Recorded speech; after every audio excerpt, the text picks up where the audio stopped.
Hello, আসসালামু আলাইকুম। আমি রাজীব হাসান আবারও আপনাদের সামনে হাজির হয়ে গেলাম নতুন জব সার্কুলার নিয়ে। আজও আমি কমিটেড আপনাদের মাঝে মিনিমাম 5 থেকে 6টি জব সার্কুলার আপনাদের সামনে পেশ করব এবং সেটি 5 থেকে 6টি ডিফারেন্ট ভিডিওর মাধ্যমে পেশ করব।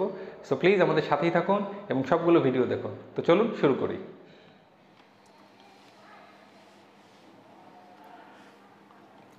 এখন আমরা যে জব সার্কুলারটি নিয়ে আলাপ করব সেটি এসেছে ইউসিবি থেকে, ইউনাইটেড কমার্শিয়াল ব্যাংক থেকে, পজিশন প্রফেশনারি অফিসার। আমি প্রথমেই বলে রাখি, এই যে সার্কুলারটি আপনি দেখছেন এর একটি লিঙ্ক আমি ডেসক্রিপশন বক্সে শেয়ার করে রেখেছি। সো আপনি যদি ডেসক্রিপশন বক্সে যান, লিঙ্কে ক্লিক করেন, তাহলে এই সার্কুলারটি সরাসরি দেখতে পাবেন এবং সংরক্ষণ করতে পারবেন। তো চলুন আমরা সরাসরি ডিটেলটা দেখে আসি। জব রিকোয়ারমেন্টসের ক্ষেত্রে বলা আছে, প্রথমে যেটা বলা আছে একাডেমিক কোয়ালিফিকেশনস।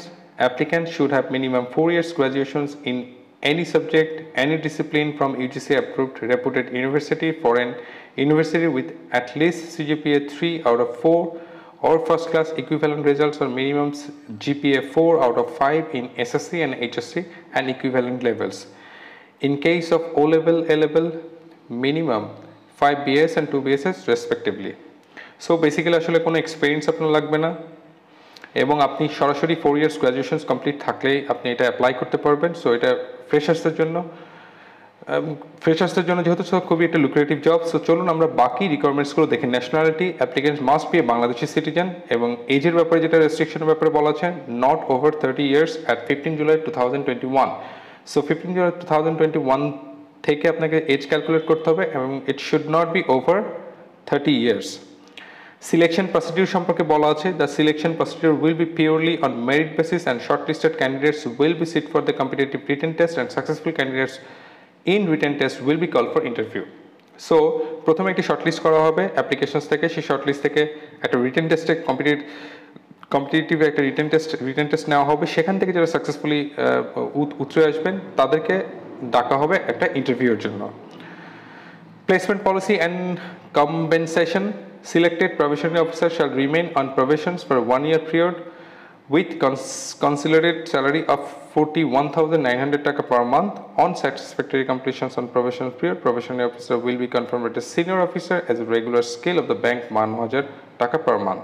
সো এক বছর একটা প্রবেশনারি পিরিয়ড থাকবে, সেই সময় 41,900 টাকা পাওয়া যাবে। আফটার প্রবেশনারি পিরিয়ড এটা পজিশন হয়ে যাবে সিনিয়র অফিসার এবং স্যালারি হয়ে যাবে 52,000 টাকা পার মান্থ। অ্যাপ্লিকেশন ডেডলাইন বলা আছে 15 জুলাই 2021, অর্থাৎ আগামী মাসের 15 তারিখে এর ডেডলাইন। আমরা অ্যাপ্লাই ইনস্ট্রাকশনটা নিয়ে একটু পরে জানবো। তার আগে কন্ডিশনসে যেটা বলা আছে সেটা হচ্ছে, candidate selected for appointment as professional officer will be required to execute a bond of non-registered stamp to serving UCB for minimum 3 years. Okay, joining date থেকে আপনাকে 3 বছর সার্ভ করতে হবে ব্যাংকে, এই ধরনের একটা আপনাকে কমিটমেন্ট ব্যাংকের সাথে করতে হবে। Candidate unwillingly to work anywhere in Bangladesh need not to apply. So আপনি যদি অ্যাপ্লাই করতে চান তাহলে বাংলাদেশের যে কোনো জায়গায় আপনার পোস্টিং হতে হবে, এই মানসিকতা থাকতে হবে। Incomplete applications will be considered for selections, will not be considered for selections project, which is very simple. Incomplete applications accept করবে না। UCB reserves the right to accept and reject any applications without any reason whatsoever persuasion, এবং কোনো রকম persuasion থাকলে সেটাও ওরা disqualification হিসেবে prefer করবে। এবং এবার হচ্ছে apply instruction. If you think you are ready to take the challenges to meet the requirements, please apply through bdjobs.com with attachment of recent passport size color photograph and certificates, transcripts of graduations within 15 July. So আপনাকে basically BD জবসের থ্রুতে এটা apply করতে হবে। আশা করি আপনার BD জবসে একটা account আছে, যদি অ্যাকাউন্ট না থাকে আপনি অতি তাড়াতাড়ি একটা বিডি জবসে অ্যাকাউন্ট খুলে ফেলুন। অ্যাকাউন্ট খুলতে যদি আপনার কোনো প্রবলেম হয় কিংবা সমস্যা হয়, যদি কোনো হেল্প লাগে তাহলে আমাকে জানান, আমি আপনাকে সে ব্যাপারে হেল্প করব। এই জব সার্কুলার নিয়ে যদি আপনার কোনো প্রশ্ন থেকে থাকে তাহলে আপনি আমাকে কমেন্ট বক্সে জানাবেন, আমি আপনাকে নিশ্চিতভাবে বলছি আপনার প্রশ্নের উত্তর দিব এবং যে কোনো ধরনের সমস্যা আপনি আমার সাথে শেয়ার করতে পারেন। I will help you. So that's all from me right now. আমি রাজীব হাসান আপনাদেরকে শুভকামনা জানিয়ে বিদায় নিচ্ছি আজকে এখানে। সো ভালো থাকবেন, সুস্থ থাকবেন, আমার জন্য দোয়া করবেন। আসসালামু আলাইকুম।